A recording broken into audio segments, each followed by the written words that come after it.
there's a crown in Karnataka that spends almost the entire year locked away. Nobody gets to see it. And then, for just one night, it is brought out. Thousands of people gather in the dark, waiting for one moment. When the doors open, the deity of Melukote appears wearing a legendary crown, Vairamudi. But here's the mystery. According to the sacred tradition, this isn't just a temple crown. Its story begins with Lord Vishnu. It was stolen by the son of Prahlad, recovered by Garuda, and somehow, a precious gem from that crown is said to have fallen to earth and become a river. And that's only the beginning, because the real history of the Vairamudi crown is still a mystery. Who brought it to Melukote? Who donated it? And why does this ancient crown come out only once a year?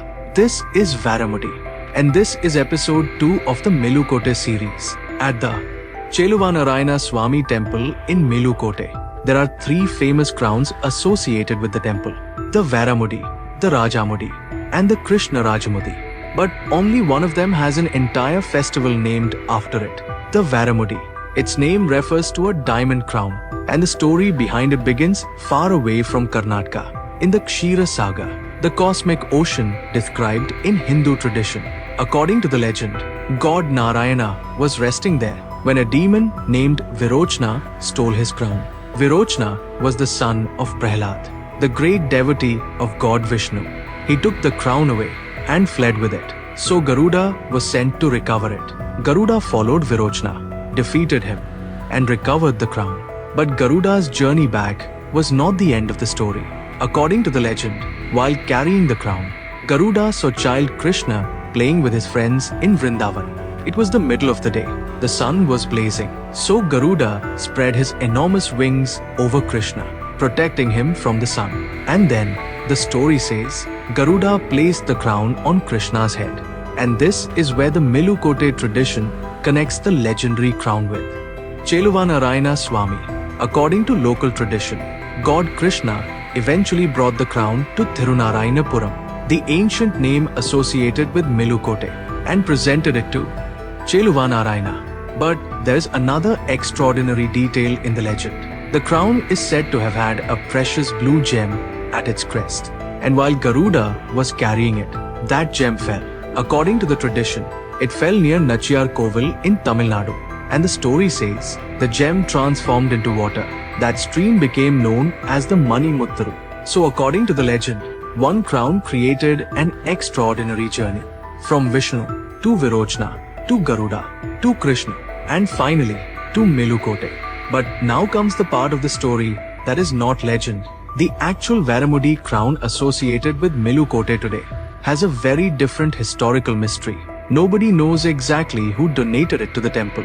Historical records do not establish the original donor or the exact origin of the crown. What we do know is that it is regarded as the oldest and most valuable of the 3 famous crowns associated with Melukote. The other to have much clearer royal connections. The Rajamudi is associated with Raja Vodiyar I of Mysore, and the Krishna Rajamudi is associated with Krishna Raja Vodiyar III.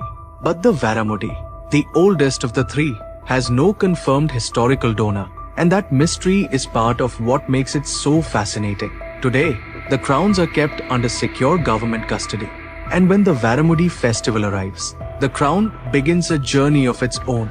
It is brought from the treasury to Melukote under heavy security, and according to the temple tradition, the Vairamudi should not be exposed to direct daylight. So the crown is kept protected inside a special casket during its journey.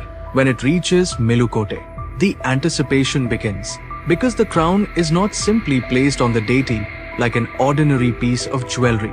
There is a special ritual.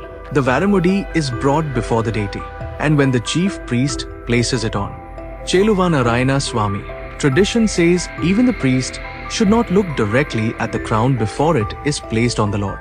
So the priest covers his eyes with a cloth and fits the crown onto the deity. Only then does the Vairamudi appear before the devotees. And when it finally does, Melukote changes. The streets fill with people.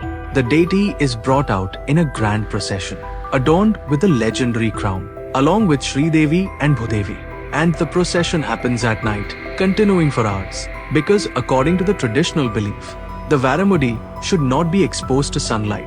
The festival itself is known as Vairamudi Brahmotsava, a major annual celebration lasting 13 days. There are processions, Garudotsava, Rathotsava, Kalyanotsava, Tepotsava, and several other religious ceremonies. But everything builds towards one unforgettable moment. The night when Cheluvanarayana Swami appears wearing Vairamudi.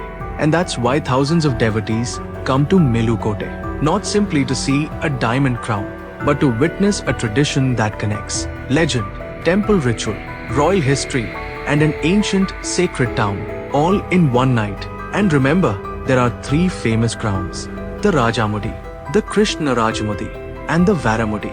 But it is the Vairamudi, the crown whose historical origin remains unsettled, that has its own festival. A crown whose legend begins with Lord Vishnu, a demon named Virochna, Garuda, a blue gem, child Krishna, and finally, Cheluvanarayana of Melukote. Whether you see the story as sacred tradition, legend, or history, one thing is undeniable. For one night each year, an ancient town in Karnataka waits for a crown. And when that crown finally appears, the entire town watches. This is Vairamudi, the crown whose true historical origin remains a mystery, but whose story has been remembered for generations. And there's still one huge chapter left in the story of Melukote. Because behind this temple's transformation stands a man who stayed on this hill for years, Ramanujacharya. What happened during his years in Melukote? How did this hill become one of the greatest centers of Sri Vaishnavism?